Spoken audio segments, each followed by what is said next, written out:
welcome to all of you on this momentous occasion as we gather for the 5th edition of our prestigious annual business conclave Vriddhi. I extend my heartfelt gratitude to each one of you for gracing with your presence and for being part of this transformative event. As Business Secretary of IIM Visakhapatnam, I am filled with immense pride to witness the growing stature of Vriddhi as a platform for intellectual discourse, fostering innovation and igniting the entrepreneurial spirit within our students.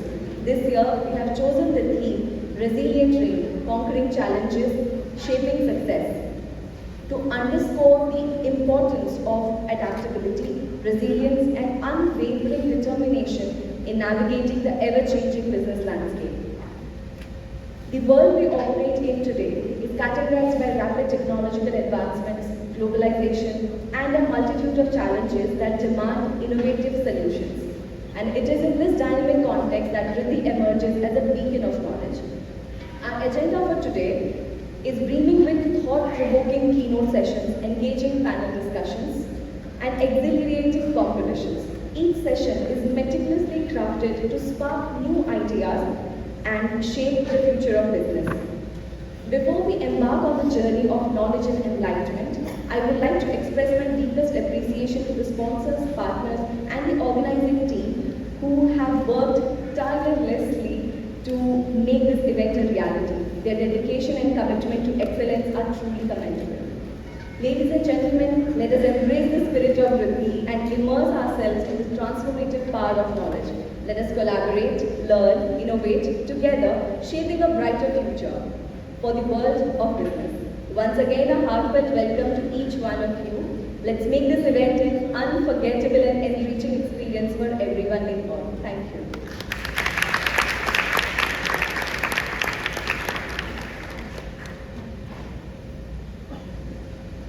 Thank you, Ananta, for the warm welcome. I would request Kaleem sir now to share a few words of wisdom.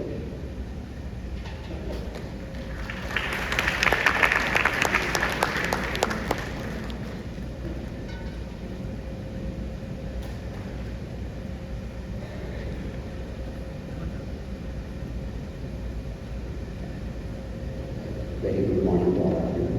So my throat is very sore, so I cannot go much beyond this. So I heartily welcome the delegates to this annual business conclave Vriddhi. So I definitely would like to advise the students, this is a perfect opportunity to connect with the business community directly and show your talents and skills to be success in your future.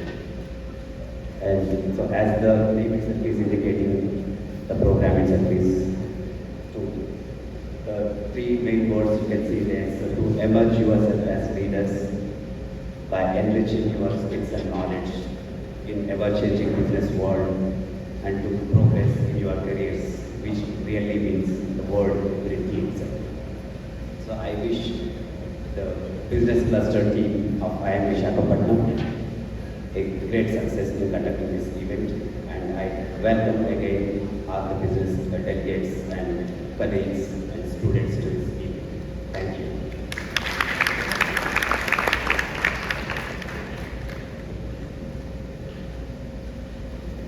Thank you so much, sir.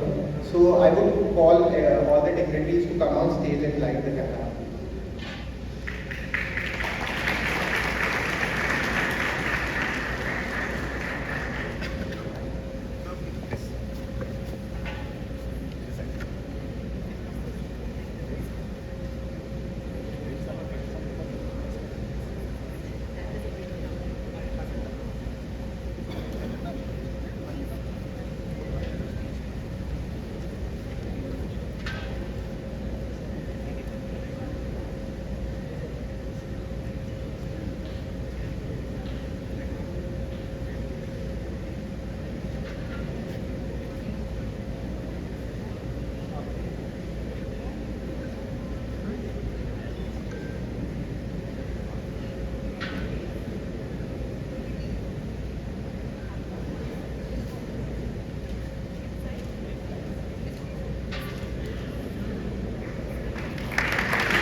now begin with our very first panel discussion on resilience in study, surviving and thriving in corporate data markets.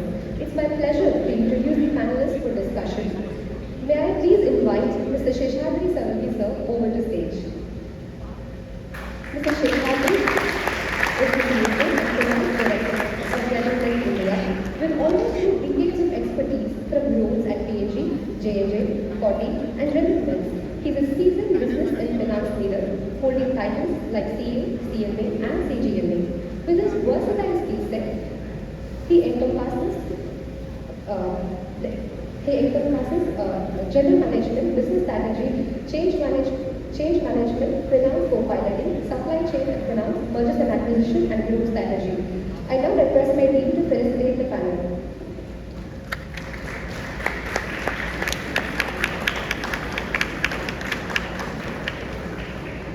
Up next, I would like to welcome Ms. Shivani Malhotra to the stage. Ms. Shivani Malhotra is a distinguished partner and managing director at Positive Vibes Consulting. As a state president of Haryana HR Council, WICCI, and an acclaimed awardee in HR, she is a renowned corporate trainee and motivational speaker. Passionate about positive change with her expertise in leadership and organizational development, she serves an Atal Innovation Mission in the IIM. Ms. Malhotra's insights into effective leadership, employee engagement, and organizational development have profoundly impacted professionals. I request my team to felicitate now.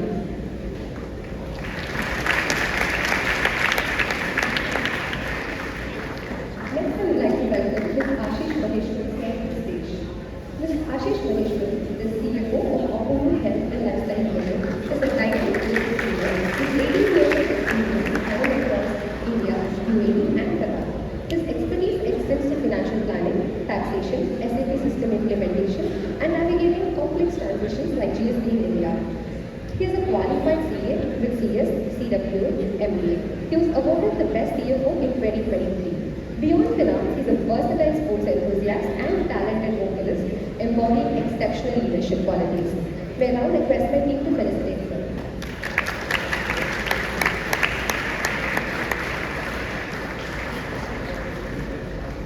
Next, I would like to welcome Mr. Abhijit Puglia sir on stage. Mr. Abhijit Puglia is a leader with 18 years of background experience driving the sector. Currently, he actively guides founders to product market fit, excelling in idea generation, pitch refinement, fundraising, and strategic planning. Deeply involved in the investment landscape, he focuses on early stage tech solutions addressing real-world issues, particularly in health and fintech. Beyond contributing to the entrepreneurial ecosystem, he mentors in the Conquest program at BITS Pilani. I request my team to felicitate sir.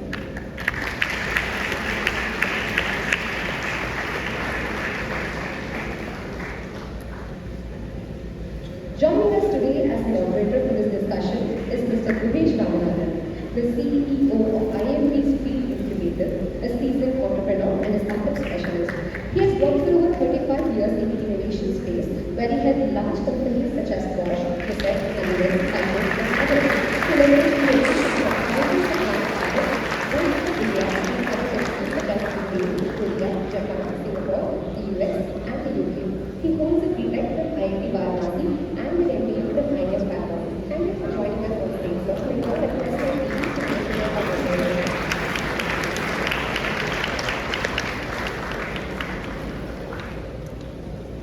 We are extremely glad to have you all here. Looking forward to an insightful discussion. Let us give them a huge round of applause.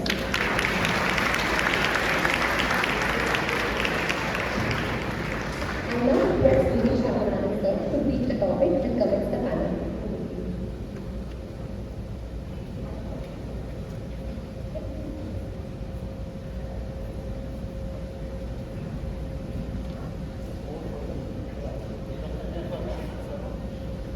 Folks, thanks again for coming over today, and I'm really looking forward to speaking with all of you.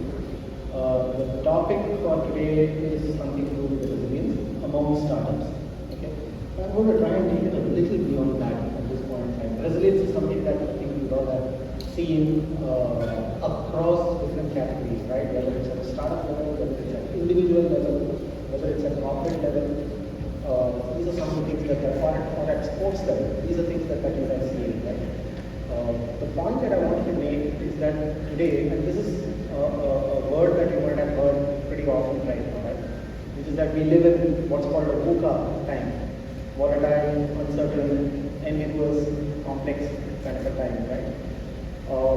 With some level of experience in working with both large enterprises as well as startups, I'm going to try and keep this topic more on the lines of saying what is it that both these types of organizations can learn from each other when it comes to resilience. I'm hoping that you guys will all ask questions of all of us sitting out here. We look forward to answering those questions. Yeah, thanks.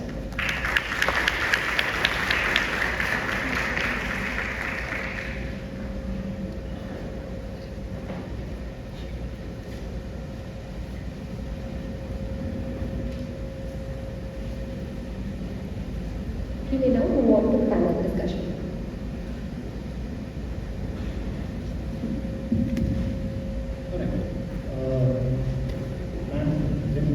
Thank you so much for being with us today. I'm going to get in straight into questions at this point in time, and we'll keep it open for anyone who wishes to answer this as we go forward. Right? The topic today is on resilience, and like I mentioned a few minutes ago, resilience is something that you can learn from different kinds of people. In my past avatar, I worked with very large enterprises on and very young startups on the other side.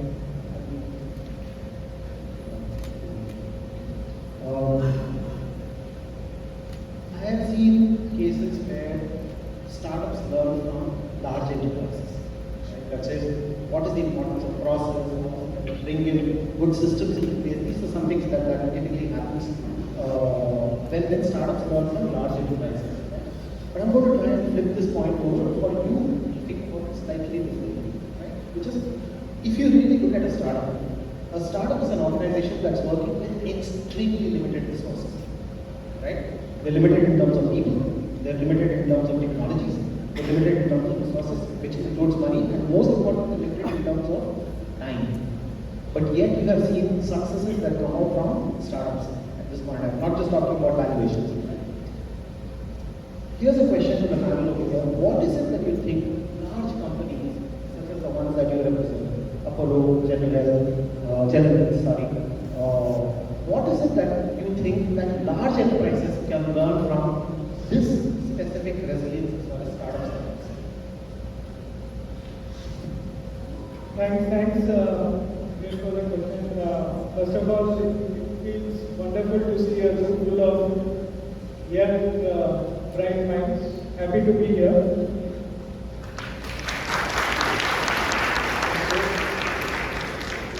Yeah, I think now, and this question really resonates with me. Right now, if you see my work ex, I have not worked in a startup. So my companies have been Procter & Gamble, Johnson & Johnson, General Mills, pretty much large MNCs. Hello. But what I have seen over my 2 decades of experiences, we have competed a lot against startups. And I have also evaluated few of the startups in terms of investment. So when large companies feel that a particular startup is solving a business problem better than what they are able to do, they actually invest and take over that company, invest in that company. So I have evaluated a few startups in that area. I think, see, there are 3 things which any large enterprise wants to learn or learns from a startup sort of company. The first is in terms of having a scarcity mindset. So Mr. Gohesh talked about it. And I'll give you a lame example. Everyone is using mobile net. Suppose there is an important call coming in, right? And you have 5% battery charge. Would you scroll through Instagram? Would you scroll through Facebook? Absolutely no, right? You will save every last percentage of the battery. And suppose you are at 100% charge. You will get distracted and you won't even care in terms of where the battery consumption is going.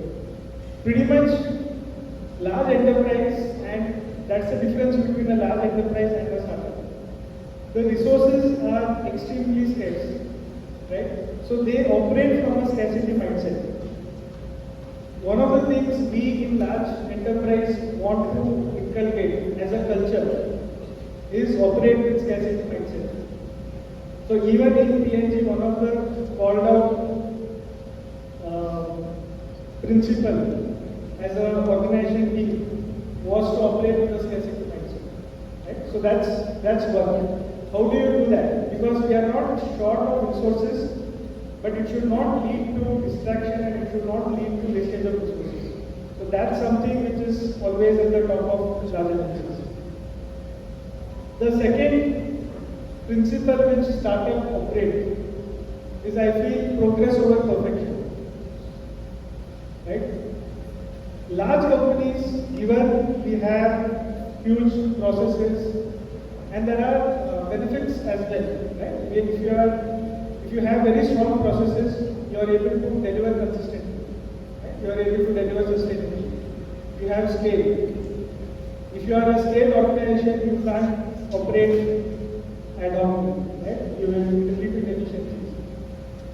But again, so one of the examples is we are evaluating a startup. Right? So that is product development engine, right? So new startups, it was in a manufacturing concern in a particular industry, and we were so surprised to see the amount of new products they were able to launch. In our world, in a year, we were able to pitch around 30 products to the customers being large accounts, and out of that 30 we were able to succeed in 3 to 5. Right? That was and if we are able to convert 5, we would consider it as a success and we would drive scale out of that 5 products. Then we were evaluating the startup, they were able to pitch 300. Right?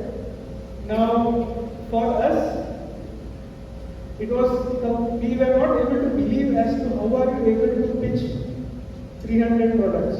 See, being able to pitch 300 products requires a lot of all the functions to be involved. It involves R&D, it involves operations, right? It involves sales, because we need to have a brief from the customer.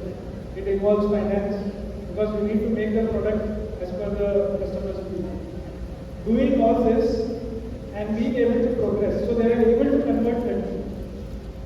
So the ratio was very similar. 300 to 30 and we were 30 to 3 into 5. I think the ratio was very similar, but they were able to do a much better job out of it because they were very agile in their decision making. Basis that, one of the things which we have tried to inculcate and all agencies, pretty much everyone, they try to do it, the launch and the silent, those kind of things. So we pretty much try to launch in a particular state, in a particular city, in a particular customer, fail fast, fail quick. You keep hearing that across large enterprises, that's a thing which they have pretty much learned from startups. Because we need more ideas to be tested, and out of 10 ideas, a couple of them will stick. Right? So we need to be okay with that sort of thing.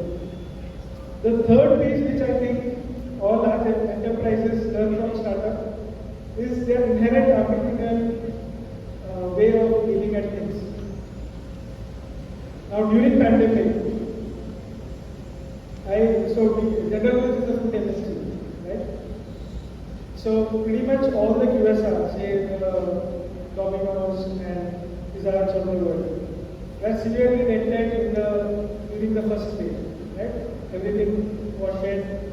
And if you see from a business standpoint, pretty much everyone had fixed costs because they had their own service to manufacture products. They had a large headcount. They had large employee headcount with not much of work to do because the demand was not there. Some of the startups during at that point in time, all the cafes and and the smaller QSRs, they use this to come up with brands and deliver those things at home. So I know startups who converted their headcount into a logistics sort of operations, where they would, within their scope of operations, they would deliver freshly made products to in and around them. The only reason that they managed to do it and they wanted to do it is to ensure that they were able to generate some revenue to absorb fixed costs. Right? Large enterprises, like even we took a leaf out of this, and if you see in the first wave, we found out that Pillsbury Atta, right? Atta is something which you find in retail outlets, in modern trade, pretty much everything was shut. So we did a tie-up with Domino's, and they delivered Atta because they were not able to deliver pizzas. So our product got listed. So if you open Domino's app during the first COVID, you will find FMCG products listed in their app.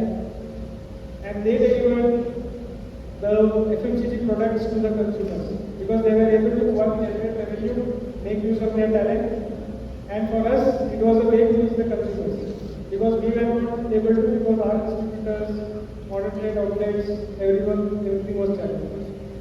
So broadly, I think these are the three things. So one, operate with scarcity mindset. Second, progress over perfection.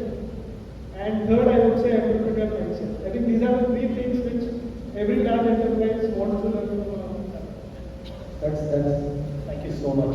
Sage, please. I would love you to take this a little forward. Thank you. Good morning, everyone. Good to see young people here. Reminds me of my own preschool days, where I used to get up in the morning and go and listen to guest lectures and conclaves like this. Very, very happy to be here. My experience has fortunately, allowed me to work in corporates. I started my journey with corporates, and now being an entrepreneur, and then working with startups, because we are startup HR experts, and transitioning to becoming an angel investor for startups, where I evaluate different startups where we can sort of invest. I think it gives me a lot of insight into what each of the two ecosystems can learn from each other. And I personally believe, running my own company, I personally believe that large companies have a lot to learn from startups. Of course, it's vice versa also, but I believe the learning curve is way ahead for the large companies. And Shishati is always, we've already spoken about three very key points. I would add one more point to this. Something that definitely a startup can teach the world, and we have many success stories, is the ability to adapt, to change, to the changing business environment. Something we call as pivoting also. Extremely, extremely important. I've been a part of an organization in my corporate career where it was one of the pioneers. When it started way back, many, many years back, it was one of the pioneers in the industry that it operates in. But over the years, there were smaller players who came up, who became bigger than them, became a much better brand than them, and overtook them in terms of top line and bottom line. So it's not just, you started, that's fine, but I think adaptability is extremely important. Adaptability and pivoting. So one very good success story, and something, a startup that I have personally followed myself, is Paytm. How many of you here use Paytm? Okay, let me flip the question. How many of you here don't use Paytm? Very few. Okay, or GPay or any other kind of UPI. Now, can someone tell me, how did Paytm start? When it started way back in 2008, what was it into? What was the main product that they were offering? Mobile, absolutely. It was a VAS. It was a value-added servicing company for mobile. So it was a platform for you to recharge, an online recharge of your mobile phone, right? That was way back in 2008 when Vijay Shekhar Sharma started that company. Then in 2014, he decided that he saw the merit in online payments, and so Paytm started the wallet, which became so famous. But when did the real opportunity come for Paytm? Demonetization, 2016. That's when they pivoted. That is what I mean by the word adaptability to the changing business environment. And you all know 2021 Paytm got its IPO, and they look at the valuation of that company. And we have many other examples like this, which show that it's not only enough to start something, but it's also the success of a startup or the success of any organization lies in its ability to adapt to the changing environment. I'll give an example from my own company, Positive Vibes. Prior to the pandemic, we were a corporate training company, essentially a corporate training and leadership coaching company. Now comes the pandemic, and the first thing that is put to stop is consultants, trainers, because it is, it's a good to have skill, not a must have skill. So like Shishadri mentioned, the scarcity mindset. COVID-19 really brought in that mindset with a lot of companies, and a great thing to do. So we don't know what to do. We're not going to be out of business. So that's when the startup, you call that survival of the fittest. You have to survive, right? You cannot die. So we pivoted, and what we saw was there was immense opportunity for us to upskill people, because everybody was, sitting online, and people really invested a lot of time in upskilling themselves. So we launched many new courses. We pivoted ourselves into education, online education, and in fact, we won many awards during the COVID-19 pandemic for upskilling and making these courses affordable and placing a lot of people who went out of their jobs, who lost their jobs in the COVID-19 pandemic. So a live example of how important it is to pivot, adapt to the changing environment, because it is a VUCA world at the end of the day. And if you do not have the ability to pivot your business, adaptability, whether you're a large organization or a small organization, you will not survive for a long time. So adding on to his points, I think adaptability is definitely something that I could add on. And there's another very important skill, which is innovation. Startups today are known for innovation, and that's something that a lot of established organizations can learn. The importance of innovation. I mean, today, for a startup to enter into a market that is not serviced is easy, because there is a lot of supply but very less demand. But what about the products that are already so crowded, the industries that are already so crowded? So, for example, beauty. Now, what would make me, as a loyal, maybe a Maybelline or a Revlon user, to switch to a Rene or a Nida? There has to be some innovation. I'm an Indian customer, I'm a value for money customer. Yes or no? We all are value for money customers. So what is the new product giving me? What is the innovation? What is the value of money that, so a Rene gives me, let's say 5 shades in 1 stick of lipstick. So that's value of money, superior product. So I may switch from my existing brand to a Rene, because it's giving me a very innovative product, value for money, something that I would, I don't mind switching.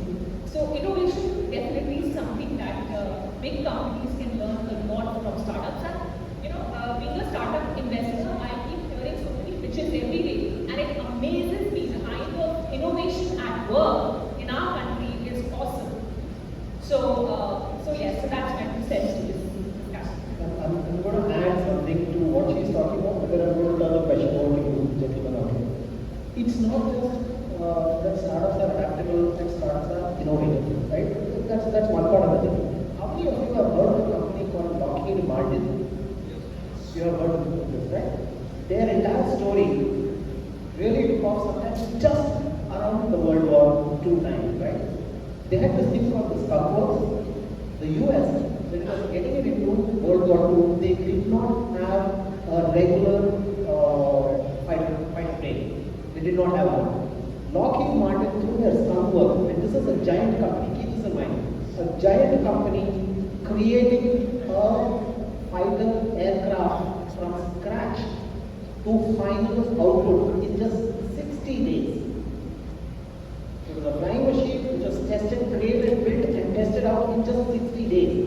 So the point that I'm making over here is this: just as large companies can learn from startups, I think startups can learn from large companies too. Rocket Martin is a classic example of something like this. So that is something that I want to turn over to over here. Tell us, what is it that you think startups could learn from large companies as we go forward? So good morning everyone. I hope that all of you had a good sleep last night and a good breakfast to start with. I'm more a student at heart than only a corporate professional. I value academics a lot. I would give a physical importance to the word startup and the way it goes actually. Rather than using a lot of corporate jargons, what is startup? Simple. Start and go up. That's startup. If you start and go up, it's startup. All of you are starting at the inception of your career, pinnacle of your career. If you go up, you are a startup. If you reach up, then you are a large company. That's how my mind actually functions. And that's how I think. Firstly, startups and large companies, they have a complementing relationship. I do not think that either of the two can learn from the other. They definitely can learn from each of the other, but no one is superior. You need to have a complementing relationship. The best ideation or the best combination are the ones that there are startups and large companies also. It's a niche or it's a myth that there is a startup and you cannot coexist. I've seen many multinational organizations, big organizations where they start up a new geography and they penetrate it, they want to go into it, and that's a startup. So startup can exist in large companies can exist in startup. That's the way I look at it. I have had almost like different, I worked in different organizations. Prior to this, let's say when I was in an American multinational, many of you may not be aware of it, but and many of you would be. It's just a US non-state, but I was working outside India in Dubai and then in the States. We went into starting the whole business in Qatar. It was the alien territory for us. Once we went into it, we had to set up the entire organization, we had to set up the entire workforce, we had to set up the entire systems. It became a startup, right? But Etna is $200 billion, so it's large. It's a contradiction of sorts. So I think coexistence and ability to interpret the contradiction is what makes the existing relationship very systematic and symbiotic. That's what it is. Number one. Number two, when many of you would be vegetarians here, many of you would be non-vegetarians here. I'm a vegetarian. As a vegetarian, let's say, when I'm eating idli, and I'm using the example of idli because that's what I ate today, right? And as I said, I would rather keep it very simple. So when I was eating idli, I used chutney along with it. Idli is a large organization, chutney is a startup. I try to learn with every movie, with every book, with everything I eat. That's what it all has management concepts. As long as you are able to denounce each and every iota of learning out of everything, that's what is important. Most of you here, when you are listening to us, or any of us, if you are concentrating on taking a few notes, rather than taking notes, please concentrate on what assimilation that you can get out of what you want to pivot in your respective careers. Because otherwise it doesn't make any sense.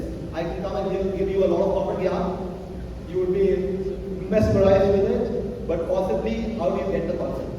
Now coming to the real question which was also being asked, resilience, real term resilience. What is resilience? In case if you are able to adapt in tough circumstances, tough situations, and you are able to keep yourself guarded and strong and stay put, that's resilience. You are here for 2-year course, if you have any tough subjects. When I was doing my MBA, I was dead scared of business studies because my professor used to give me a lot of low marks, right? Not because of the content of the matter. So for me, I kept strong. I was resilient in it. And likewise in the corporates, during COVID-19, there have been many organizations which have bit the dust and they have not been able to succeed at all. So were they not resilient? Possibly they were, but as my esteemed fellow panelists also said, maybe they lacked in innovation, or they may be lacking in adaptability, or they may have lacked in some kind of mindset. So they bit the dust, but there are many organizations which hit a 52-week high. Many of you or few of you who have been aspiring for finance, and if you have been active in media or play in the stock markets, if you were following it, There are a lot of organizations which hit 52-week high during COVID. How do they do it? Because they adapted. They adapted. In fact, few of my points may be correlated to what my respected panelists have already spoken, but that comes because I'm third in the curve, right? So I'm just trying to tell what exactly can be the virtue. Fourthly, do we need to learn from each other? Of course, yes. There have been many examples across the world. Recently, I heard Samsung, and I'm trying to get the right examples which can be apt for all of you, because this session is for all of you. Samsung recently launched a program in 2023, R&D facility, where they said that they get many startups and they will be funding the startups. Whoever is the winner and whoever gives a good business idea, they will give them $50,000. Paycheck, right? Startup. So possibly all of you will aspire for that. So that's what, so that they are funding startups. So why are they doing it? Because they want to learn from it. The startups have one thing in very, very unique with them, that they have nothing to lose. When you have nothing to lose, that's when you can pivot. Assuming if going goes wrong, you're not able to succeed, fine, get a new business idea and move on, but you have not plunged a lot of their resources. Things that big organization or large organization should definitely learn is that how to operate lean. Lean is as a concept. For example, if there are multitude of resources available, many large organizations try to always flip between resources, and they are seldom, they end up wasting a lot of resources. Startups don't do that. You don't have a lot of resources, you can't afford to misuse it, and hence you do. The startups, what they need to learn from large organizations is that structure, process, and organized behavior. If you don't have a structure, process, and organized behavior, you will definitely find that. So this is another one more example which either of you can learn. I'm also looking at my watch because I'm also looking at my other panelists. So I would like to give the bait to someone else as well. But we'll talk. We'll talk. Thanks. I'm going to leave another question for you specifically based on what Ashish is talking about, right? You mentioned that the ability to pivot is something which is important for startups. We've also seen enough cases where, like what Ashish was talking about, we have seen cases where large enterprises, and yes, it is right, many of them, their shares hit huge heights at that point in time, specifically during COVID. Not because they pivoted, but because they stuck to some particular rule. Right? I've also come across a situation where, for example, companies that were nowhere in that particular area. For example, a large company that I know of, which I'm not going to name, which had nothing to do with the healthcare space. Because of COVID, they really wanted to get into, and this is a $50 billion company globally. They wanted to get into manufacturing, not vaccines, the ventilators.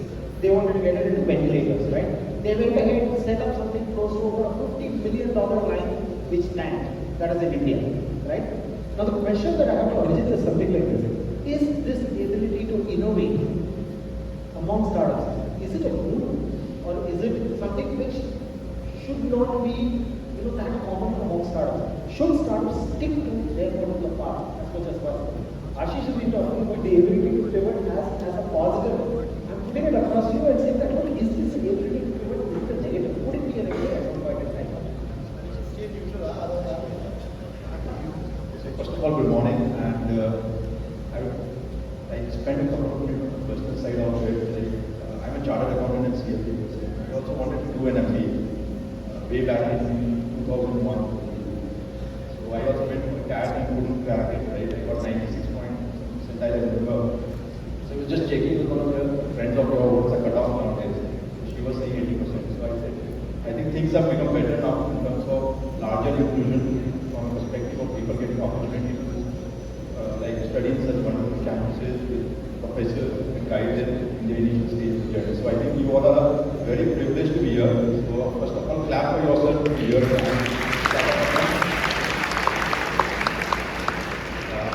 I think what I do is, first of all, I have been in a journey where for 20 years I was in corporate India, and now I've pivoted myself. What Ashish was mentioning, right? From the perspective of being a corporate leader, now I am getting into entrepreneurship. I have done angel investments in the last 3 years. And now I'm starting my own startup, and hopefully we'll start it in the 1st of January. calendar year 2024, we are working on the MVP, which is very common word in startup. It's called a minimum viable product. So I just would want to add to what Shadu was saying, right? I mean, we discussed about like adaptability, innovation, but one thing that corporate can really learn from startup is how to identify problem statements. I think the key is there, right? Because you can build business models if you're able to identify problem statements. You need to be like really very close to the people, consumers, try to identify problem statements, and then try to solve in a manner which is efficient, right? What you call it. Ultimately, for startup, you will have to have 10x efficiency. Otherwise, there's no point in starting because there are incumbents who will have capital and labor as a big leverage over startups. So I always say there are 4 leverages in the business, right? It is capital, labor, media, and technology. So for startups, if you all want to start something, please keep in mind that you will have to use technology and media as a main leverage, not capital and resource, because that will not be very abundant when you're starting your 0 to 1 journey. So I think that is one thought that I had on the first question. And coming back to the question on innovation side, obviously I think innovation is very important in startup, right? I mean, when I say innovation, we need to reimagine the journeys, right? I mean, we never thought that we would order from Zomato, right, on an online basis. We need to reimagine the journeys of the consumers, try to make it more efficient, and solve it and see how we monetize it, right? Because what I've seen in a lot of startups is the consumer value of a particular solution versus what the founder believes is a huge gap.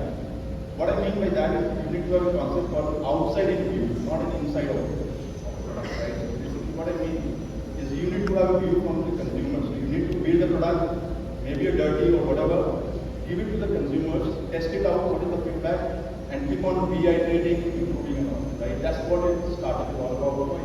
From that question perspective, I think innovation will be very, very important, right? We need to be like, keep on reiterating the product. Having said that, we cannot like lose insights of the fundamentals of building businesses, right? Which is unit economics, whether it is making sense, right? जब business build करेगा पैसा नहीं बनेगा तो मतलब नहीं है, right? So वो fundamentals have to be also taken care of, right? And that's what I've seen a lot of startups. When the world was going good, 2 years back, there was a lot of liquidity available from a capital perspective, and we saw a lot of startups coming up. And now when the capital is scarce, I see lesser number of startups coming up. But that's fine. I mean, that's a journey. We all need to work with a limited resource, you see. But coming back to the question that you had, I think innovation is required, right? From the perspective of being a startup, you need to leverage media, which is basically how you can think about your go-to-market strategy very differently, right? In terms of, and how can you do differently from a distribution perspective? Like, if you look at any sector, let's say for example, if I ask you a company like the building materials, say Kajaria, what do you think would be the mode of Kajaria? Anybody can answer this question on my like, what do you think would be the mode of Kajaria? It's a listed company. Any answer? What is the mode?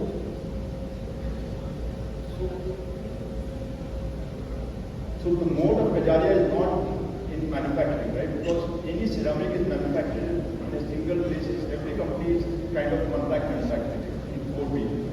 Basically, it's branding and distribution. The distribution is basically the mode of Kajaria, right? So today, if any incumbent wants to come and challenge them, they are thinking how they can kind of think differently from a JDM perspective, reaching out to consumers, giving a value proposition where the cost to acquire consumer is lesser than what the Kajaria has. Right? That's the approach, that's the thing you need to think about. So to answer, I think my take would be that we continue like need to be closer to the consumer, keep on experimenting, reiterating, taking the feedback, and look at how incumbents are doing it and can we do it more effectively. It's my take on it. Sure, you want that? I'd like to give the other side of this. You have a good cricket bat. Does that mean you will win the match? It's what you do with that bat, right? So you may have a great innovative idea.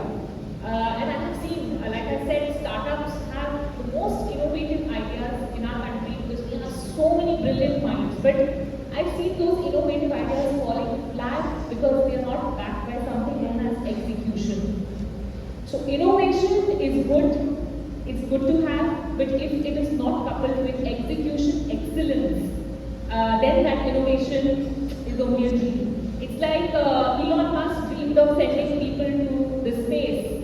He's actually working on it, right? We all also may have certain kind of dreams like that, but a dream is a dream unless it is put to action. So that's my 2 cents to it, that innovation is good, it's important, but if it is not backed by a vision and execution excellence, the greatest of ideas can fall flat. I think perhaps that kind of sums up what we've been talking about, right? Execution is something which large companies are typically better at than startups. Startups perhaps are better at coming up with more ideas than larger companies, primarily because they are not constrained, right? In other words, the way in which I am looking at something like this is that large companies or rather startups, they add what is called velocity. It's not speed. Speed is going all over the place. But velocity is direction and a particular speed of movement, speed in a particular direction is what's called velocity. Startups need to add velocity. Large companies on the other hand, they add momentum.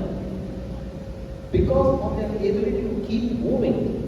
Right? Once, I don't know how many of you have read a book by this lady called Ross Cantor. She had written this book about IBM called When Elephants Learn to Dance. So that's when the ants start getting scared. Right? That's what she had written a long time. The point that I'm making over here is that while startups can add velocity and large enterprises can add momentum, is there, and that's the question that I'm throwing over to all people in this panel right now, is there a way in which these two can be combined, the momentum as well as the velocity? Is there any way in which these two can be combined to add resilience to this ecosystem overall? Thanks. I think, I think one of the things which I see is the need of the hour is for one, startups and large-scale enterprises, for both of them to actually collaborate, right? And not compete with each other. Because both have their own set of strengths. So when we say momentum, velocity, I think large enterprises, what they do well is to take a long-term view on things. Right? They do that very well. And hence, when you say momentum, they are able to be strategic. Or you can also say that they have the luxury of being strategic.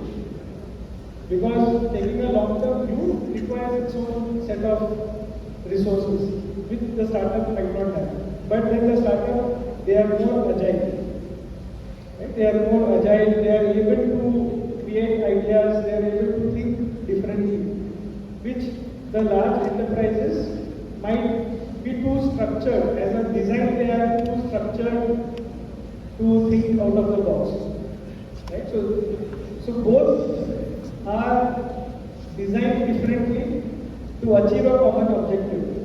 So one of the ways where they can collaborate with each other very well is when there is a problem, when there is either a consumer problem or a business problem which is identified, you will find that you can actually utilize startups to solve the business problem in a much more effective way than to turn around your resources to get that executed. And I'll tell you one of the things which works well for us and how we sort of make use of startups. So, see, General Mills, 50% of our business is B2B, right? And when I say B2B, we said pretty much any cake you eat in India is made from Pillsbury premix, right? We sell to close to 15,000 bakers across India. As a consumer, you do not know what the cake is made of, but it's all, we have the land share, it's all made of Pillsbury premixes. One of the things which we wanted to do, so during pandemic again this was really the impact, right?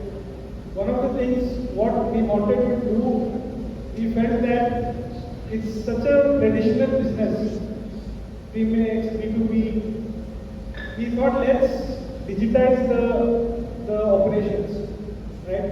Now, the thought of digitizing the operations will actually come to a large enterprise because it requires you to put money into data analytics, and capabilities and stuff like that, which we said let's do that.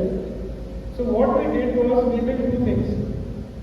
We built a distributor management system, which is not a very state-of-art technology. Right? What it does is, so we sell to the distributor sells to the makers. Pretty much over last 15 years, we were always blindsided as to what are the trends. When does so we would always see a spike of red velvet cake during Valentine's Day, right? Everyone paints their top red velvet sells. We are not able to estimate how much of red velvet will sell. Do I make more of vanilla? Do I make more of chocolate? Are consumers preferring egg-free or consumers preferring egg-based cake? So there are 10 nuances which is a business problem and which where we don't have the visibility. Because I am selling to the distributor is selling to a baker apart from cakes has 10 other things. Right? And I don't have the data. So what we did is we identified a startup and traditionally, so when I was in PhD, the way it works, EMS works generally, distributor management system, is you ask the distributor to install your billing software. Right? There are various vendors, big vendors who do that. So typically what happens is if a distributor is inputting this billing from a software, you get access to all the information. You get access to which baker is billing, what SKU is billing, and then take that data, make it into data analytics, serve the baker better. Right? So that's the FMCG does it, has been doing it for last 15 years. The reason why it didn't work for us is because if you see a particular baker premix, the thing which is used to making a cake is 15% of his cost. He has creams, he has fruit fillings. He is not willing to put a billing software for one company. Right? As P&G, as J&J, we had the cloud to say you need to put this because it's a 10,000 crore company. Right? General did not have that. So one of the startups came with a solution where they would pull information from, so if general distributors use Tally, so they are not very advanced in terms of their ERP systems. So they created a solution where it will pull information from their Tally. It does not need anything. One-time mapping of SKUs and all those things has to be done. That information will be pulled. Right? That information will get as dashboard and data analytics will be done. And that information will come to us. Now this solution came during pandemic. Right? And we used that startup to put this solution. The other thing which we did is we created an app where the back office folks of a bakery can open that app and can see recipes, how to make a cake, rasmalai cake, all those things. Right? Now again, we asked the startup to create an app, create a way where it's like an engagement platform. Very new to the B2B business. That could be, so you will have this in, so I work in Kochi or in Vriddhi business as well. So this is very prevalent in Baker and L'Oreal and that sort of companies, but very new to B2B. And with this, what happened is, as soon as we came out of the pandemic, our sales grew significantly. So pandemic or post-pandemic were the best 3 years of us in the last 25 years. Right? And we were able to do that by harnessing the power of startups with the long-term view of a large enterprise. Look at it from this perspective, right? Which is, the two individually perhaps may not have been able to achieve the result that the two of you combined for. Ashish, you want to add to this? So, startups give velocity and large organizations give momentum. I completely endorsed and agree with that statement, and that's a fact. There are two elements which couple it. The startups, the entire economic fundamentals, the unit economics, assuming if the denominator is small, automatically the percentage will be higher. That's simple mathematics. The startups are generally privy to those mathematics and it works to their favor. That's also one element that we all have to common. For example, if you have the expense of getting slightly technical, let's say we are measuring CAGR, right? Or we are measuring ROCE.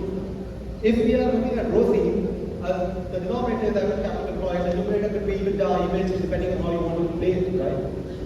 Now startups, the capital employed itself is very limited. You are just employing the sum of capital. Automatically the ROCE percentage will be higher, even if they achieve break-even or back profitability in some point of year, some point of time. So the pivots and the mid-prices work in their favor also. And it might appear that I'm slightly biased towards large organizations. I'm not. I will give the point of difference for startups, right?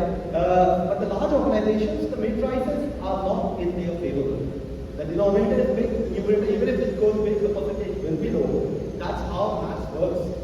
So hence, if you are doing an apple-to-apple comparison, please kindly keep that in consideration for one.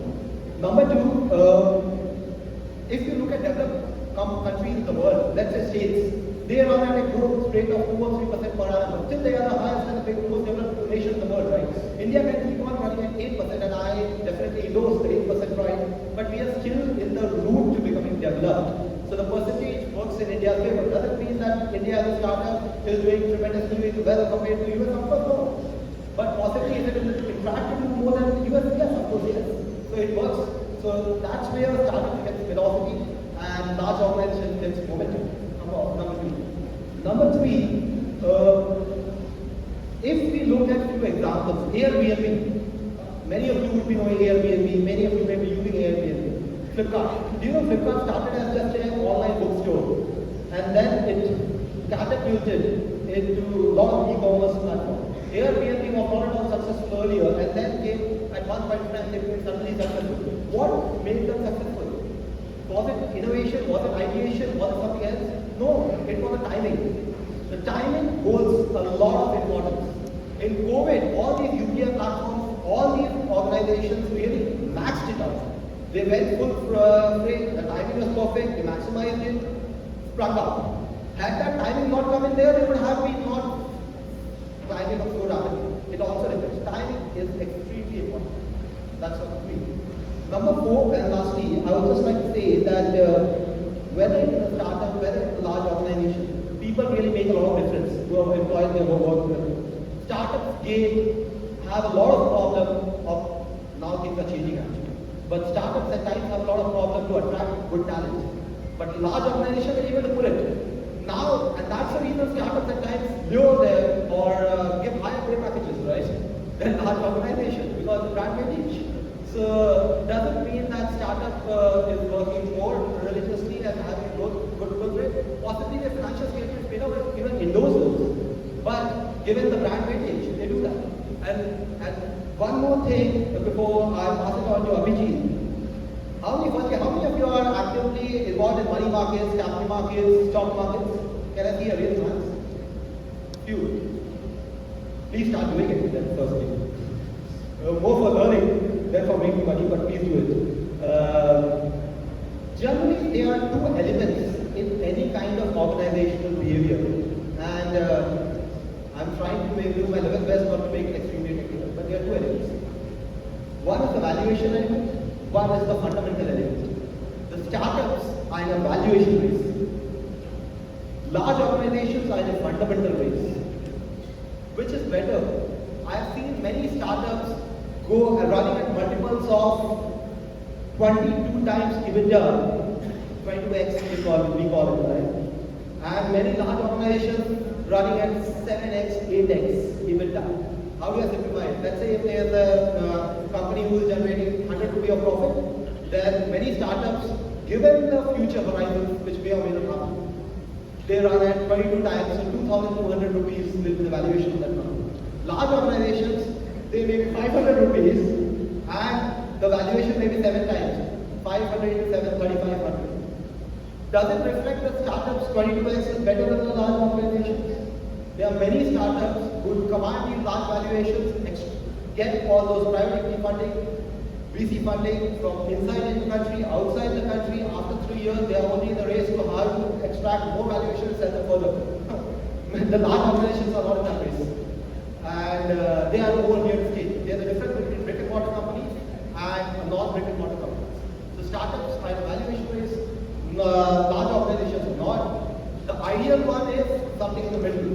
The large organization needs to learn the valuation by getting able and competent professionals, young professionals on the board and see how the vision can be horizon and the valuation can go up. And the startups needs to learn the fundamentals so that they can actually embrace the fundamentals and make sure that they are making actually bread and butter sense and not just trying to sell paneer makhni without fulka or any tandoori roti, because you cannot eat paneer with spoon, you need roti. So that's where it lies, the fact, right? Thanks. What Ashish is talking about is lovely race ke neighbor. Okay, that's Amitabh Bachchan's story. I mean, you want to add? So, just kind of digress. I have a different view in terms of this valuation. I think a lot of corporates in India also facing that. I think what I would rather say is that whether it's a startup or a corporate, right? The key is that you should not give valuation. You should try to build a sustainable long business with the vision. I think that's why there's a lot of corporate. I have also been very active in capital markets in the last 20 years. So it's not that just startups corporates also a lot of that. So I would not try to color that. What I would think say is that we want to stick to the fundamentals. We cannot forget the fundamentals. Anything that we do in life, whether I talk about my earlier instinct as a treasurer of people, there were certain things I learned. You can't go away from fundamentals. So we need to stick to those fundamentals. And if you're doing fundamentally right, whether it's a corporate or a startup, we should create value for the stakeholders on that point. And coming back to your question on corporate startup velocity, yeah, I think this is a very contextual question. We need to see the context in which these two are working, right? I think for a startup, velocity is very important because I think for a startup, it's not important what to do. What is important is what not to do. I think we should all keep this in mind, right? If you all want to start something, we will have a number of list of things to do. What is important is what not to do. Because we will have a constraint on resources. In case of corporates, the resources, they have a larger resources. Hence, they can go wider in terms of, I can give examples of financial services, right, or fintech area, right? Like most of the larger NBFCs and banks have multiple products, they will go and attack multiple geographies. And whereas if you look at the fintech companies, they will try to go in a particular product deeper into it. So because the reason is very contextual, because the way they want to solve the problem, they want to go deeper, do it much better than what the existing is. I think this question is very contextual, and corporates also keep in mind going into velocity when they find areas where the ROEs are better than what they the other countries. There I have seen that from a capital allocation decision, a lot of smart promoters in India and allocate capital where the ROE is higher in those cases. So I think it's a very contextual question. Both can adapt to both the scenarios. But even where you are, you have to take a call whether you want to go for a momentum or not. Shivani, do you want to summarize? And then after that, I'm going to throw it open to the audience for questions. Sure. First of all, wow, what a powerful question. What a nice association of these two terms, momentum and velocity. Startups have velocity and established organizations have momentum. Now, how can we marry the two? I think if both the momentum coupled with the velocity of startups can actually give a lot of powerful synergy for the entire corporate ecosystem. One of the ways to do it, and it is happening, like Shishak said in his company and other companies as well, it is the corporate startup tie-up, and it's for real. There are many examples of that as well. For example, I know Accenture has partnered with 50 startups in India to actually leverage their technology solutions and pitching it to their clients worldwide. What is this? This is a great way of not competing, but actually leveraging the strength of one ecosystem, marrying it with the strength of the other ecosystem, which is a larger ecosystem, pitching it to the clients. See what happens, corporates have access to clients they have resources, right? Startups have a limitation of resources, but they have a lot of innovation, lot of talent, lot of value add that they can do to the corporates. Similarly, TCS has a brilliant initiative called Point. It's basically a co-innovation cell, which is basically an ecosystem of clients, vendors, education institutions, startups, venture capitalists, where they continuously keep evaluating new startups and decide to invest in them and leverage their technological products and incubate them and offer them to their clients. So again, a very good example of partnership rather than competing. IIM Bangalore has an incubation cell, and I know Maruti recently they partnered with tech companies to actually leverage technology in the vehicle space management. In fact, one of the examples, my husband runs a startup too, and it's in the space of auto tech. And they have been recently approached and they've been incubated by MG Motors for developing, vehicle inspection technology, which the MG Motors can, incubate at their plant level. So as an offering to their customers, having defect-free cars. So these are all examples of very powerful collaboration, wherein both the ecosystems can leverage a lot from each other. So that is definitely the way forward to this. So with that, I'm just going to add to what you were talking about. That's exactly what field is doing right now. Okay. We are going to be reaching out to large companies. We're going to ask them to source the problem statements out of us. And then we will look at the startup ecosystem around us, we'll look at the faculty ecosystem around us, see how is it that we can put those particular solutions together and start offering it. And that's the kind of resilience that field is trying to build up in this particular geography. How is it that we can leverage the momentum of large enterprises? And how is it that we can leverage the agility of startup to be able to create this kind of a resilience out here in this overall ecosystem. Then I'm going to stop. We're going to stop over here. Throw it open to questions from the audience.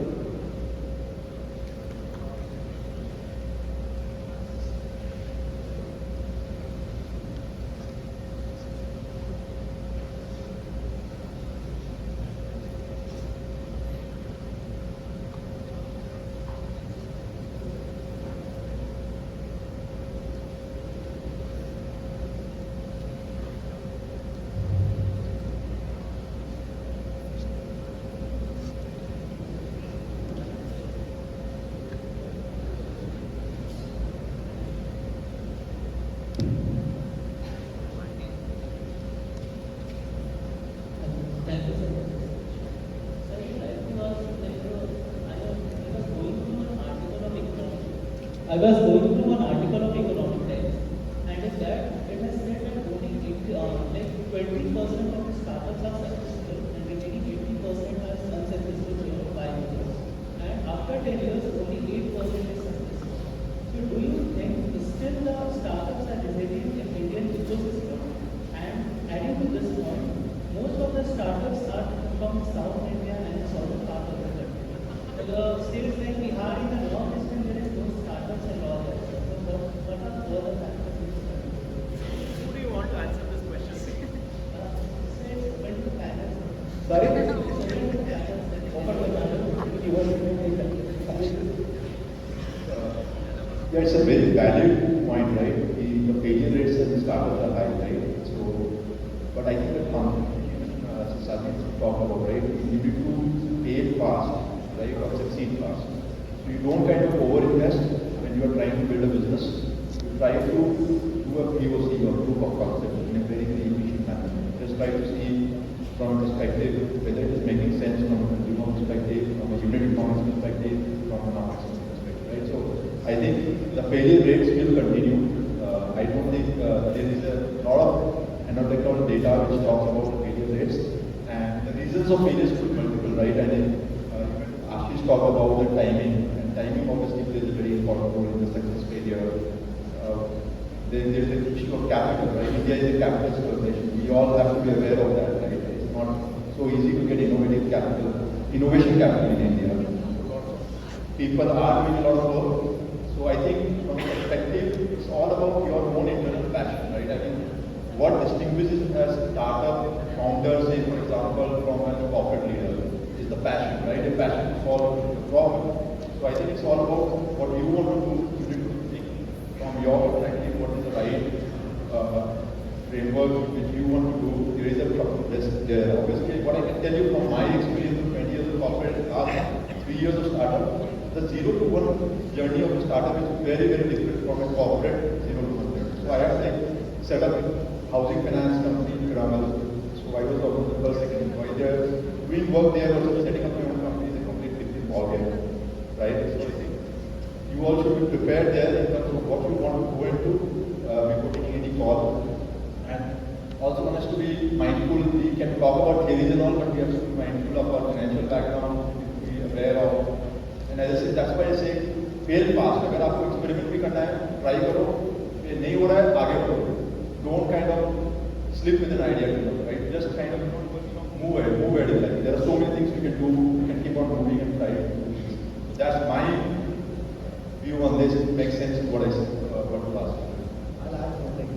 You said that 10% of the startups are successful after a couple of years. One more statistic. People who are founders of the startups, almost 30% of them are successful after 2 years. Even if the companies are not successful, the founders are. There's a difference. And that's where lies the trick, which is what I was trying to say earlier. That how are the founders successful in the startup companies are earned in that 10, 25, 30%, right? Okay, firstly 70% are unsuccessful. That is a common question between what your question is and what I'm saying. But the difference between 10 and 30 is depends that many of these startups who are going in that direction, they have a particular vision in mind. What your definition of success or what the parameter of success by many of the evaluating bodies is different from the vision of the founders. They are looking at, if they are starting low, they are looking at how they can be absorbed by a bigger fish, at a good momentous valuation. I'll come back to that. So for example, if they have invested 10 rupees, and in case if they get 20, 25 rupees, they are successful, right? In a matter of 2 years, having almost like 150% return, CAGR is almost like 75%. In fact, compounded maybe like 85% if we get the maths right. So they are definitely successful, number one. Number two, why are they unsuccessful? The remaining 70%, which is a common question between us. Because when a lot of times startups is becoming a fad, it's a fashion statement. Avoid the fashion statement. Startups are becoming a fad and a fashion statement. What are we, especially at the beginning of the days? In case if something is well thought through, you have clarity of thoughts, you have clarity of vision, you have a firm vision and consideration, you do not keep on continuously diversify your product offering again and again and again because you're firm in terms of your what you want to do. And your operating matrices are supportive of what you want to do. You are clearly conscious of what you want to achieve. After 2 years break even in EBITDA, after 4 years PBT break even, you are going clearly, you are measuring your cost base, your revenue base, you are making a trick and you may swing the time. Whether you make a lot of money or not is still debatable, but at least you will not burn money. That's very important. And thirdly, many of these startups or large organizations, for example, right now I feel in healthcare, right? I have a large organization, I'm a market leader. Lot of times I want to eat up the startups. That's frankly the way I look at it. In case if I am in diagnostic space, many of you would do blood tests, many of you would do pathological tests. As in case if, and I will not name my smaller players or startups or competition, because that would be unethical for our profession. But let's say there are a few diagnostic players in South or in North or West, right? I select my pin codes in the country. For example, right now I want to penetrate the western side of the country. I'm not penetrating it. I want to select that. I want to kill all the startups. I want to take it. And I will definitely go in that direction by putting a lot of money and capital here. And even suffer. I go with penetrative pricing. Low pricing, operate at a fundamentally break-even scenario, kill them, and then write the whole thing. This is the way corporate, very large operations think. And last question that you said, why is it happening in South versus North? This is why it is happening in South where I think there are pros and cons. Number one, I don't know the source of that data. So I don't know whether that's correct or not.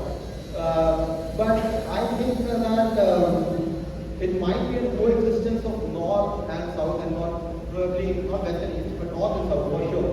Because that's where lies the difference of 10 and 30%. कैसे अपना निकाल लेना भाई पैसा? So for example, you go in that plummeting in that direction. You try and make sure that fine, we put in money there, and you already go in the same area where you believe there are bigger fishes available. So with a view that I will be selling it. That's how it works. For example, in healthcare or in engineering or in insurance, because I come from various industries, I have done a couple of acquisitions myself. I have sold one of my vintage products. In ECTA, I sold my Indian business. I acquired an entity in 2016. I sold it in 2021. I made a CAGR of almost like 60% per annum. What's the problem? I started at 40 crores an annual revenue. I sold it, it was 450 crores an annual revenue. I did a multiple of almost like 6x. Fantastic. Done with the day. So you might think in the span of 5 years, it was startup unsuccessful. But I will think, oh wow, I was making a lot of money. Actually, be successful. But that's not. And north or south, generally what they do is that they do a bit of mathematics. They think that कहाँ से केगर निकलेगा, लगाए वहाँ से केगर, बेचे. That's how it works. West and east grow common, but I don't think it's purely short. Let me just add to what Ashish is talking about, right? I think this is something that you need to learn from. There might be lots of winning startups, but I've yet to come across a single failed founder. I've not seen a single founder who has failed. Okay, that's one, right? And so I had a little bit of a joke for you. A couple of weeks back, I was in Delhi. Okay, it adds to what Ashish was talking about. Right? A couple of weeks, 2-3 weeks ago, I was in Delhi. I was waiting for a cab, and these two guys were standing next to me. Clearly young, employees, getting into work or something like that. One guy was genuinely worried, saying, "Yeah, नौकरी नहीं लग रही." So the other guy was saying, "Problem क्या है यार?" They said, "नहीं, resume में gap है." All of you are aware of this famous gap in the resume, right? So the other guy was like, "Suppose there was startup कर रहा था." That's a problem that I'm trying to make out. The third thing that I really wanted to add is that, look, I have seen data that shows that there are more startups that are coming out from tier 2 and tier 3 towns anywhere in the country if they are coming out from tier 1 towns, tier 1 places. Bangalore might look large, Delhi might look large, but the cumulative numbers that are coming out from tier 2 and tier 3 cities puts these numbers in shame. That's something which is there. Second that, I was sitting in an investor pitch last week, and there were about 25 startups that pitched, and from all parts of the country, all the metros, all south, north, everywhere. And the startup, and there was a startup, the startup that won was from Udaipur. So I don't know where that data is coming from, but what I have personally seen is there is no demarcation of a north or south. But yes, definitely, like sir said, tier 2 and tier 3 cities have a lot of entrepreneurial mindset coming into it. And that's the fact that it is not region specific at all. There are startups that are doing really very well in the north, there are startups that are doing well in the south as well. But yes, tier 2, tier 3 cities have a lot of that, surprisingly, yes. I think from a data north-south standpoint, see, just because I'm not sure the source of the data, just because the headquarters is based in Bangalore doesn't mean it's a south startup. Right? So let's get it clear, because classification basis top tier city and a tier 2 city makes sense, because it's the problem which you are trying to solve. Where are the consumers? What's your market? That should decide what sort of startup it is, the region. North-south for me doesn't make sense, because it's majority of the startups have their headquarters in Bangalore, right? That may be because Mumbai is very expensive. That doesn't mean Mumbai has less startups or Bangalore has more. It is what is the market which is catering to. And I don't think the data which you will be quoting is considering this is so nuanced, right? So just ignore that. Not so. More questions? Yep, at the back. The two questions there, one question repeated twice. Two questions. Okay, I'm going to do one thing, which is that, every question that is asked is perhaps answered by just one person on the panel, so that we bring in more questions from you all, right? And you can choose who wants to. Alright, so.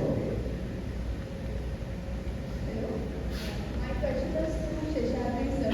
So could you please share your experience from your career where your organization has faced a setback or challenge, and how did the leadership turn the situation around using through resilience? So if I hear the question correctly, how did say the organization face a setback and how did we turn it around, right? See, I think one of the things which, and I'll take a recent example. So a bit about again General Mills, right? So now General Mills is a very in India. So we have a very diverse portfolio. So one is the B2B business which I talked, other is in terms of staple business. So Atta and Pillsbury Atta is the one. The other part of business is we supply products to all the QSRs. So Domino's, so if you have eaten chocolate cake in Domino's, we supply that frozen product to Domino's. So that's the broad portfolio. We have other Nature Valley and Petty Crocker and all these products as well. So now during pandemic, see, it was very clear to us, and one of the benefits of being a large-scale organization, the pandemic hit India maybe a month late, right? Pretty much we went into lockdown in March. All the other markets had started to see the effects of pandemic couple of months or 1.5 months earlier. So we pretty much knew that this would happen. It is just a matter of time. And we also knew that the organizations which are able to manage supply chain disruptions are the ones who will come out of it by increasing their market share or able to. Because that's the biggest dent which happened. You are either left with supplies with no demand, or you are not able to service the demand. Right? So these were the two problem statements almost every company faced. So in our business, 50% of the business, which is B2B, we were left with supplies with no demand. Right? Because the bakers were shut. So we have manufacturing plants. Pretty much what to do with the plants. It's fixed cost, entire talent there, but we did not have the capacity. The other side of things, everyone started to consume at home, right? So the sales of atta went through the roof. We were not structured enough for that increase in demand. Our supplies was not structured enough, right? And to make the sort of matters worse, even things like Betty Crocker. So I'm not sure if you know Betty Crocker. Betty Crocker is a cake mix when you bake cake at home. Even and see this consumer inside. So a lot of people, because of lockdown, had a lot of time to spend with their family. So everyone would have baked cake at home during that period of time. With their kids, they baked cake at home, tried a lot of things. And that product, the demand became 3x. Right?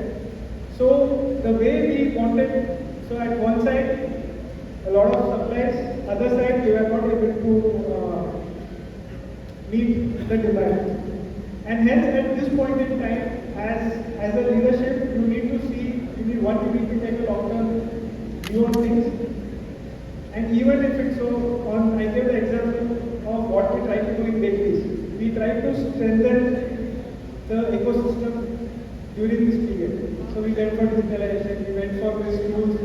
Because the talent was there, we asked them to use this because as soon as the period will open, we would benefit out of it. And that's how it happened. For this, one, we were better prepared because we are a global organization.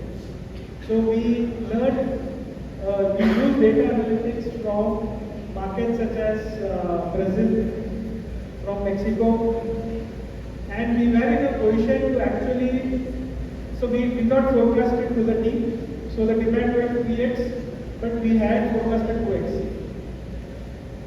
We had forecasted 2x because we saw similar trends in all emerging markets, where the staple business went up, where in-home consumption went up. So we were able to cater to that. And secondly, we tried to do a lot of innovative ways through which we could reach a consumer. And we were very deliberate and intentional as to not do a permanent increase in supplies. Many of the companies have failed and even in healthcare sector, where they invested suddenly in plants making hygiene products, hand washes. Those are all tactical. Pretty much now the demand is gone almost back to normal or back to zero. So if you are investing in a plant at that point in time, you will be left with write-offs 2 years later. So motivated, we knew this would happen.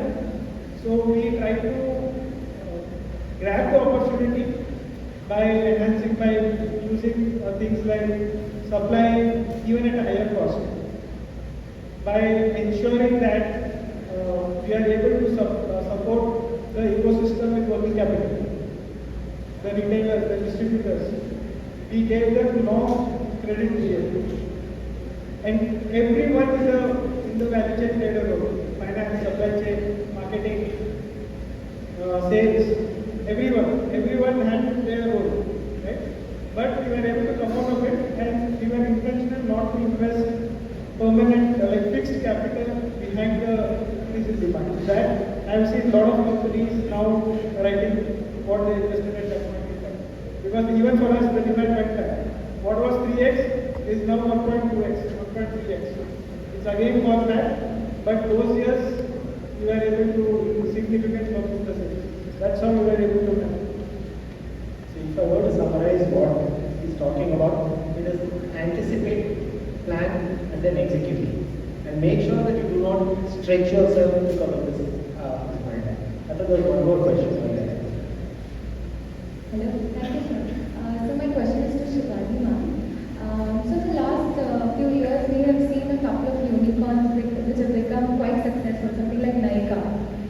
So I wanted to know what is it that drives them to this kind of success, whether it's consistency or innovation, whether we should wait for the company to make its own spot in the market, or whether we should start looking for new things to make an impact. So what is it that makes it stand out when compared to other startups? Very good question. What's your name? Sanjana. Sanjana. Yes, ma'am. Very nice question, Sanjana. Very relevant question.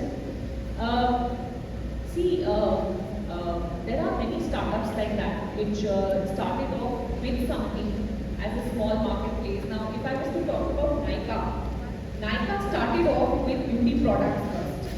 Initially, in 2000, whenever they started, 11, 12, they were, and then in 13, 14, they launched their lipsticks and cosmetics and everything else.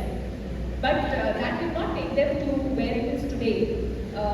What took them to where it is today is because, again, like I said, the industry that they were in was a very crowded industry. It still is a very crowded industry. There are startups that open and close every day in the beauty industry.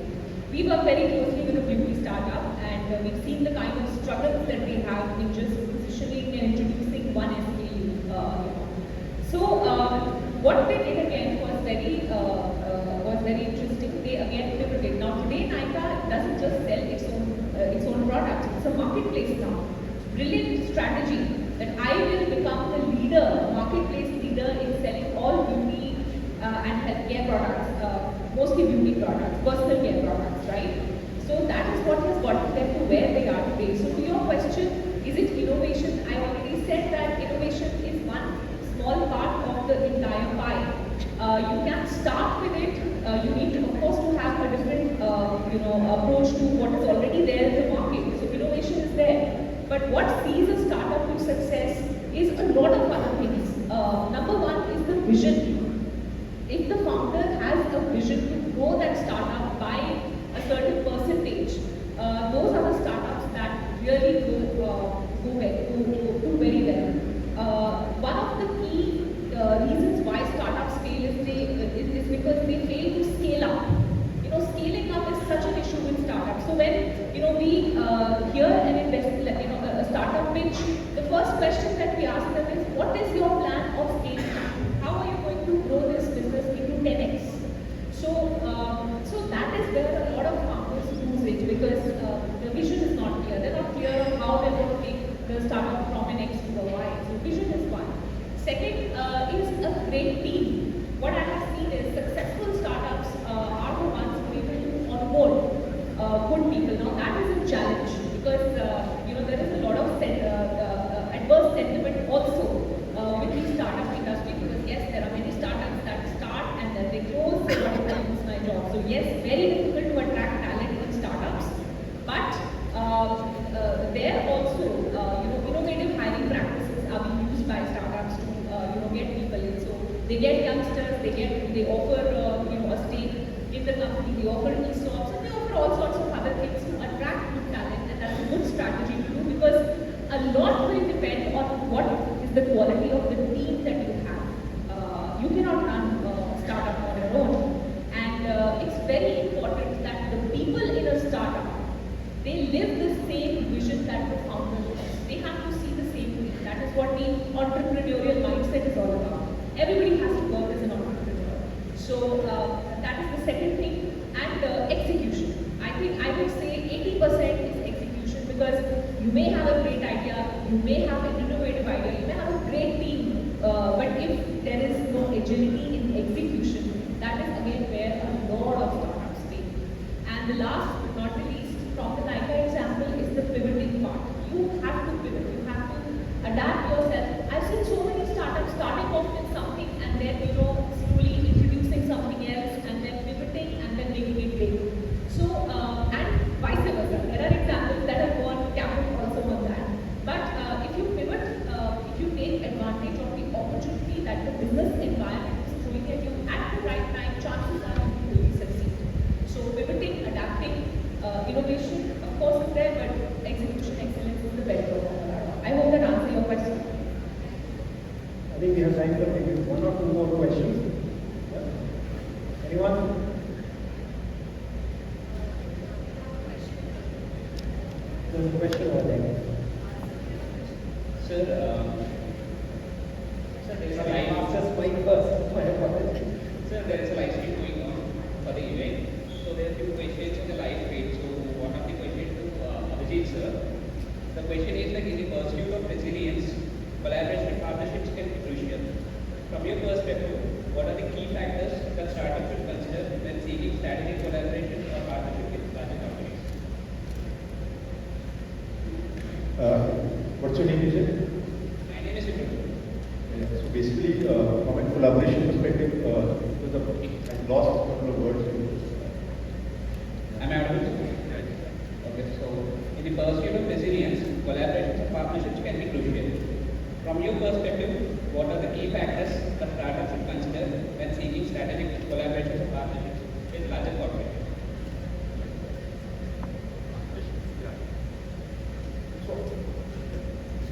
So I think for startups as well as corporates, I think everyone agreed today that there is a need for, I should not say the word collaboration, it's a hyper collaboration. I mean, the way a startup has to think is that he has to be able to collaborate with the partners. And when you get such a powerful incumbent, like how we saw Ashish was mentioning, right? The incumbent is willing to kind of challenge the startup there to get the market leadership, right? So it's very important to hyper collaborate there, not only just with the competitors, but even with adjacencies. What I mean by adjacencies could be that I have seen established corporates, for example, started investing in startups, right? Like real estate, we have legated. For example, in FMCG, you have Pidilite Ventures, right? They all kind of invest in startups in early stage, where they see synergies in their businesses from an adjacency standpoint, right? So from a perspective of collaboration, both startups and corporates want to do this, but the key is how you kind of align culture, founder you will not be very comfortable, right? Because corporate coming in, what is the kind of control you have received, right? Those kind of questions come into play when you are going to go into those collaborations, right? So what will be your day-to-day role? How will be the oversight?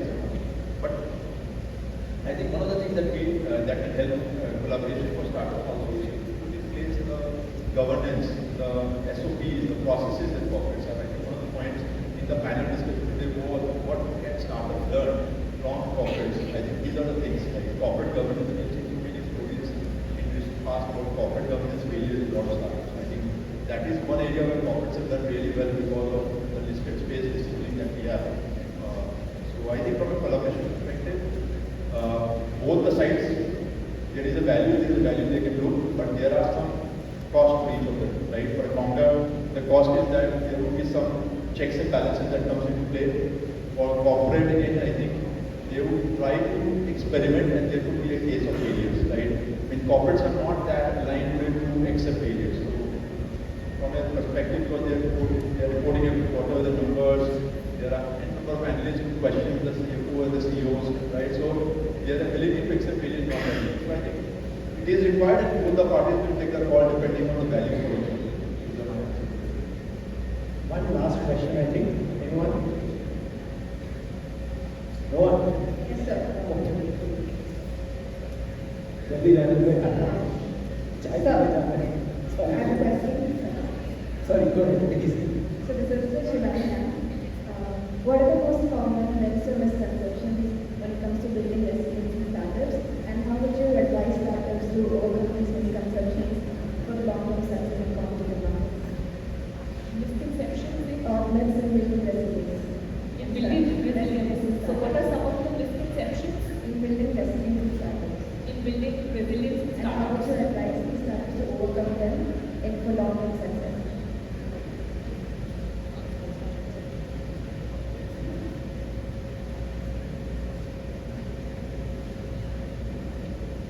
Great. Again, a very good question. What's your name?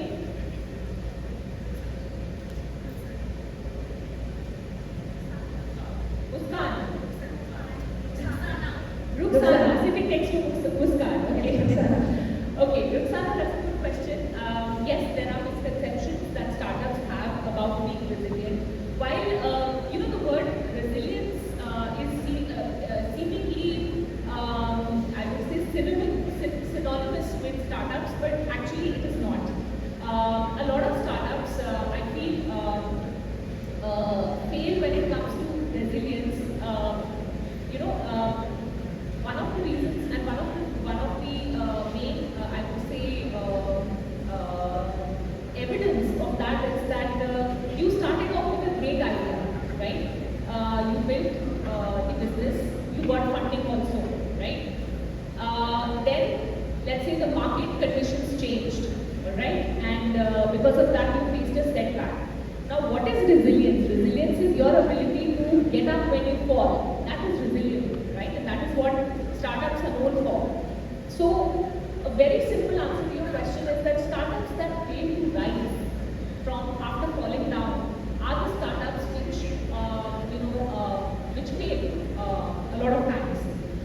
So definitely that is one of the misconceptions that if you're a startup, you will know the art of resilience. That's not the case. A lot of founders, somewhere along the journey, they forget that where they came from, and they are there because of their own hard work. But sometimes they lose momentum, and that's when the startup goes for a downfall. So that is one misconception. The other misconception that I have seen is that the mindset of a lot of startup founders is that I have to get funding. In our investor circles there is a tagline कि funding चाहिए ज्ञान नहीं चाहिए. Funding चाहिए ज्ञान नहीं. So that is but if you are coming for the funding, again that's a misconception that people say that bootstrap startups won't last for long. So if you have to succeed in a startup, you would need funding for that. Well, that's not the case in all startups. Most of the, if you see successful startups, yes, there was an initial pre-seed funding that was given by people, but you do have examples of startups bootstrap, did very well, came up to a certain traction, and then somebody decided to put in their money in those startups. So and some have not even felt the need to do that. They've become big. You heard of Zerodha? Have you heard of Zerodha? Classic case. Doesn't need funding now. So there are very good examples of startups that have done well even by being bootstrapped. And that's another misconception. And the third misconception is, and this is actually not a misconception, I've seen so many founders struggling with this, that we are a startup, we do everything ourselves. Okay, now fine, you can do everything yourself, but there is a certain skill that comes with expertise. So I've seen a lot of founders trying to do HR also, trying to do finance also. It's fine you don't have the funds right now, but that frugal mindset goes a little overboard sometimes, wherein even when they can afford to get in good people, they don't see. I've seen a lot of startup founders don't see the value in getting expertise. They try and do everything themselves, and then what happens? What they are supposed to focus on, which is building that business and running it as a founder, that is your prime responsibility. That gets sidetracked, and you end up working on things that are not your focus area. So that's another one very big roadblock I've seen so many startup founders falling into, and it's a misconception that we do everything ourselves. No, you need a good team of people if you really want to grow. Today does Falguni Nair do everything herself? Maybe she started off like that. She has a solid team of people, taking the company forward, and that's what helped her when she was going into a marketplace. She's not a marketplace expert; she's a beauty expert. So she didn't hire people who helped her create Nykaa into a big market space for beauty products. I hope that answers your question. I think with that we will stop. One question. My question is to Ashish sir. So startups usually focus on growth and don't pay much attention to profits in the initial years. But to survive, they do need cash. So how to strike a perfect balance between growth and making good profits? The last part, the second part of the question, I could hear the first part. So start. Now, Yeah. So startups initially focus on growth and don't pay much attention to profits because they want to establish themselves. So how to strike a perfect balance between both of them? what's your name? Aparna. Thanks for the question. So, striking the right balance is something which neither the startups have been able to face nor large organizations. That's the first honest opinion. And it's very, very difficult. What is the right balance? It depends on a host of factors. For example, at a lot of times during the course of the growth journey, you should be focusing on growth and not on profitability. And possibly a lot of times you should be focusing on profitability and not on growth. It depends. For example, rather than just making it subjective, assuming that the startups are founded, okay, first and foremost, you need to allocate a particular quantum of funds. What is the amount of money that you are willing to divest or you are willing to put in that area of work that you want to actually foster upon or you want to grow upon? So you need to have that clarity, number one. Number two is the allocation of funds. One is the quantification of funds, second is the allocation of funds. How do you want to intend to allocate the funds in the right avenues? Because assuming if you are not allocating it in the right avenues, it may go for a toss. Because let's say you have decided 5 areas, if you are allocating to 3 and you are over allocating in the 3 and the 2 you are not allocating, then possibly, and if all 3 actually goes for a toss, then you might be actually thinking in hindsight that I should have allocated in the other 2. You should never keep all the eggs in one basket, right? So that would be the second area, allocation of funds. Third area, once you are doing all those things, I very accurately and theoretically astute in an astute manner, in a correct manner, then is the measurement of all those funds. Generally, startups fail in their measurement area of quantification, and that's why they are looking for very, very thorough professionals to join on board to make sure that they measure their outcomes well.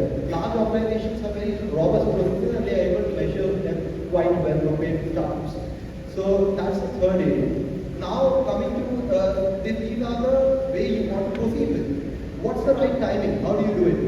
It depends on the industrial landscape or the segment that you want to cater to. Let's say if you are going in an area which is very, let's say you're going to FMCG, theoretically. FMCG is highly competitive, it's highly price driven. And in case if you are deciding to take the bait that I don't want to go in FMCG and I want to give the likes of HUL and Godrej or any other company a run for their money, then possibly you will have to price it comparatively lower. That means you'll have to have a very fat pay pocket to actually burn money also initially. And at that juncture, you might be compromising on profitability for a point of time. But then you should be clear that, okay, my profitability will be compromised for 5 years, and in the span of 7 years, I'll be achieving the break-even, and in a period of 10 years, is something I'll make a lot of money. So, in that sector. But for example, if you're going in IT, then IT or pharma, it is very heavily dependent on R&Ds, research and development. So, in case if you don't have a lot of funds available, then you should not move in that sector. You should not move in that sector because you won't be able to compete with the likes of big VCs. So, hence the profitability may go for a toss. From my personal point of view, frankly, apart from the practical horizon, I'm also very, as I said at the beginning of the conversation itself, I put a lot of focus on academics. In fact, I spent a lot of time myself in academics. I'm a chartered accountant, I did company secretaryship, then I did CMA, then I did MBA. I kept on doing many things. So, because I felt that it will give me a lot of competitive edge. So after I said this, my mind is gone for a toss, so they stopped me a talk. So frankly, when you do that, and a lot of times when you are willing to go in that area, you have to really visualize as to what you want to achieve. Functionally, you have to be strong. And then based on the theoretical parameters, the way I assess, I definitely don't want a payback period of almost like 6 years. Since you have asked me this question, I'm going probably technical. You are assuming you are already taking finance or marketing. So you haven't decided. Okay, fine. You want me to help you in your decision making? Okay. So possibly after the session, I will definitely help you in your decision making. So assuming if you are going in finance or marketing or any area of business, then my ideal recommendation is that look for a payback period of at least 6 years. Anything which is more than 6 years, 5.5, 6 years, I normally don't approve as a CFO. So I'm not confident. Number 2, NPV or probably your CAGR or your overall CAGR or your overall ROCE. I definitely prefer that it should be at least northwards of 18 to 20%. In case it is not northwards of 18 to 20%, I somehow don't support it. But I'm in a different set of business right now. The same payback period of ROCE when I was in my insurance play just 6 years back, then I was more than open to do it at 8 years also. So it changed. So that really makes a lot of difference. The right balance is depending on how much retained earnings you have in your balance sheet and possibly how much you can absorb in terms of losses. Ideal mix for me is 6 or 7 years you can compromise.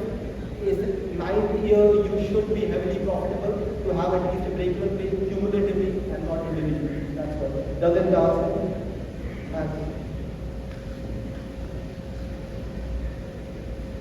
Thank you so much. All the participants. Thank you so much. Thank you guys.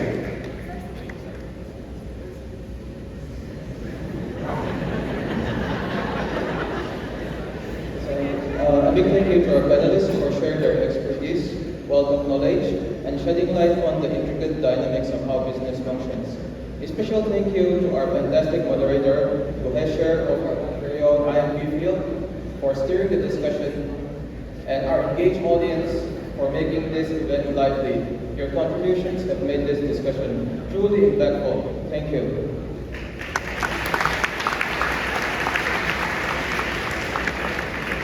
We extend our sincere appreciation for all our speakers. We are pleased to present each of them with a special memento. Now, may I request Vriddhi ma'am to come on stage and present the memento to special officer.